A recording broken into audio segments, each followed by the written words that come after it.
On va passer sur une dernière classification, en venir aux grands savants célèbres, parce que c'est un deux-sévrien. Il est né et mort à Surin, à côté dans le canton de Chandonnier. Donc, c'est Patrice Poirot.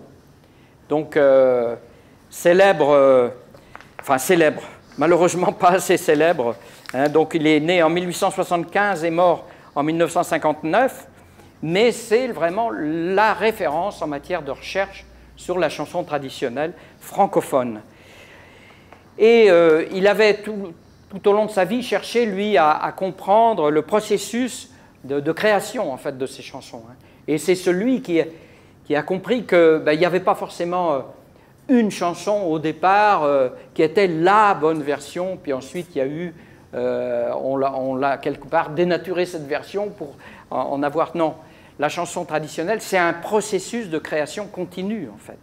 Un polissage permanent par la transmission de génération en génération. Et l'auteur d'une chanson traditionnelle, c'est le peuple entier par cette chaîne de transmission, en fait.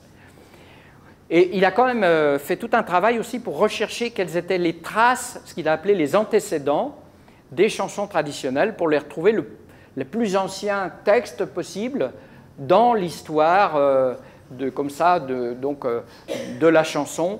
Et si vous vous intéressez à ces travaux, c'est assez ardu. Hein. Donc il a écrit comme ça ces 6 recueils sur les antécédents des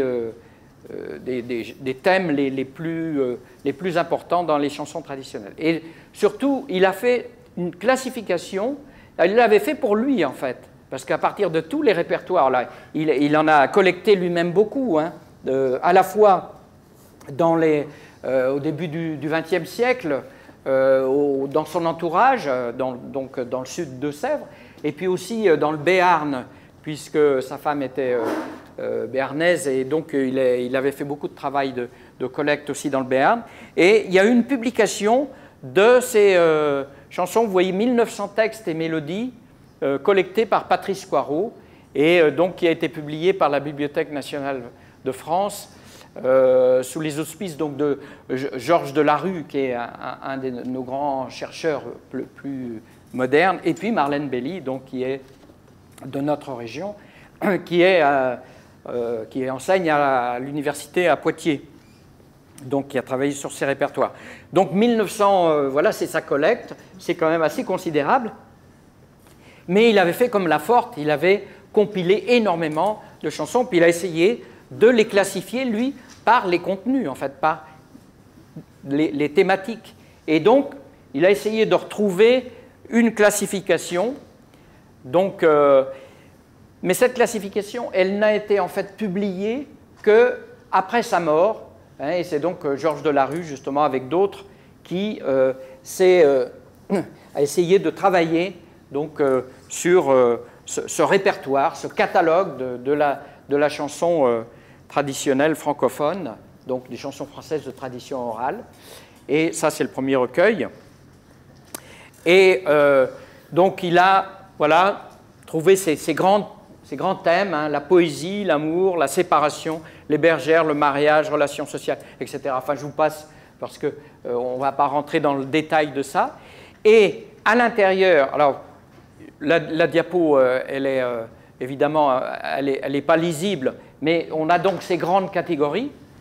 Donc, vous voyez, la poésie, l'amour, la séparation. Et à l'intérieur, il a essayé de reclasser, hein, par exemple pour l'amour, les messages, mails, les rendez-vous, sage, prudente, regret, repentir, etc. Et puis, à l'intérieur encore, ils ont fait un travail que du coup on retrouve dans ces catalogues. C'est-à-dire, vous voyez, par exemple, vous avez ici une thématique, alors c'est, ça s'appelle, j'ai retrouvé, les larcins, c'est ça, Larcin 1, Fille au moulin.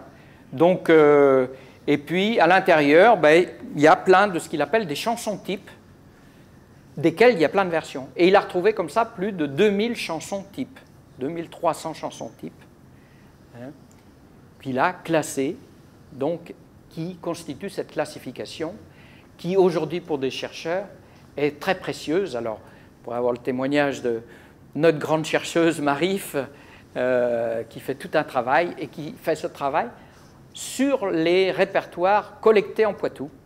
Hein. Elle essaye de toutes les chansons de les reclasser avec la classification Coirot. Hein. Très beau travail, très précieux, et pour les chercheurs futurs, il sera vraiment très très utile. Voilà pour cette classification.